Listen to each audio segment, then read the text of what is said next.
지난달 글로벌 주식시장은 미국 대선을 앞둔 경계감과 중동의 지정학적 리스크 확대 지속에 따른 국제 유가 변동성 확대에 위험자산 회피 심리가 강화되면서 약세를 기록했습니다.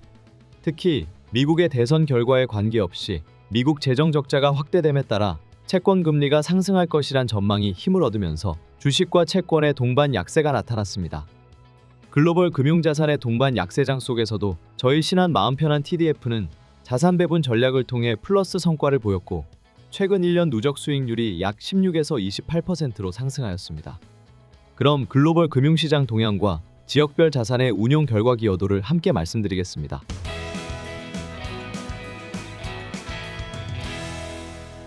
지난달 미국 주식시장은 대선을 앞두고 경계감이 반영되면서 보합권에서 마감하였습니다. 일본은 엔화가 다시 약세로 전환하면서 상승세로 전환되었는데요. 이외 지역들은 미국 대선에 대한 경계감에 대부분 큰 폭으로 하락하였습니다.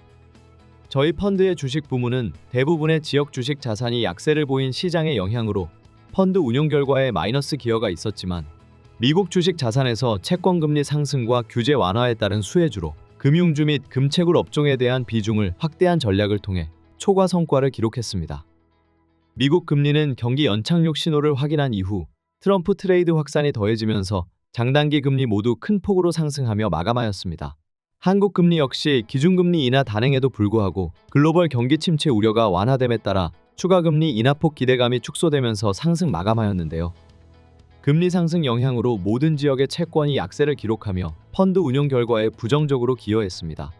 다만 미국 주식 하락폭이 채권 약세폭보다 작았기 때문에 미국 채권 비중을 지속 축소하고 주식 비중을 높인 자산 배분 전략으로 초과 성과를 기록하며 시장을 방어할 수 있었습니다. 10월 원화 대비 달러의 환율은 미국채 금리 상승에 따른 글로벌 달러 강세 영향에 상승 마감했습니다.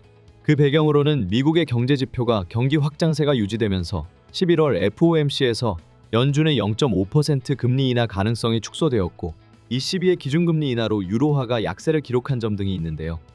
달러의 강세 영향으로 환오픈 포지션이 펀드 운용 결과에 긍정적으로 기여했습니다. 다만 전술적 환해지 비중을 글라이드 패스 대비 높게 유지했기 때문에 일부 긍정적 기여가 상쇄되었습니다. 글로벌 달러 지수는 지난달 말 트럼프의 당선 가능성을 다소 높게 평가하며 이미 상승폭이 선반영되긴 하였으나 회복세가 더딘 국내 경기 상황을 감안했을 때 추세적 원화 강세 가능성이 낮다고 판단하기 때문에 일정 수준의 환율 범위에서 해지 비중을 조정해 나갈 계획입니다. 최근 들어 미국, 유로존, 중국 모두 예상보다 경기 지표가 호전되며 경기 서프라이즈 지표가 개선되고 있는 모습입니다.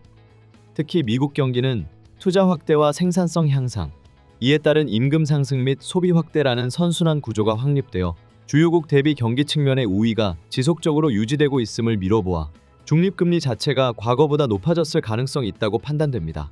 저희는 이에 따라 금리 하락이 추세적으로 나타날 가능성이 낮기 때문에 미국 주식 대비 미국 채권 포지션을 축소하였습니다. 또 업종별로는 미국 주식에서 금융업종에 대한 비중 확대를 실시하였습니다. 장단기 금리 차가 확대되면서 이익이 예상되고 동시에 트럼프의 주요 공약으로 감세 정책이 있는데 현재 미국 내 법인세 실효세율이 가장 높아 중장기 실적 개선이 예상되기 때문입니다. 미국 대선 종료를 기점으로 불확실성이 일시적으로 해소되면서 위험 선호 심리가 회복되겠으나 미국의 재정 악화 및 지정학적 리스크 등 금융시장 변동성 요인이 여전히 지속되고 있는 만큼 저희 신한 마음 편한 TDF는 향후에도 면밀히 시장을 모니터링하여 운용해 나가겠습니다. 시청해주셔서 감사합니다.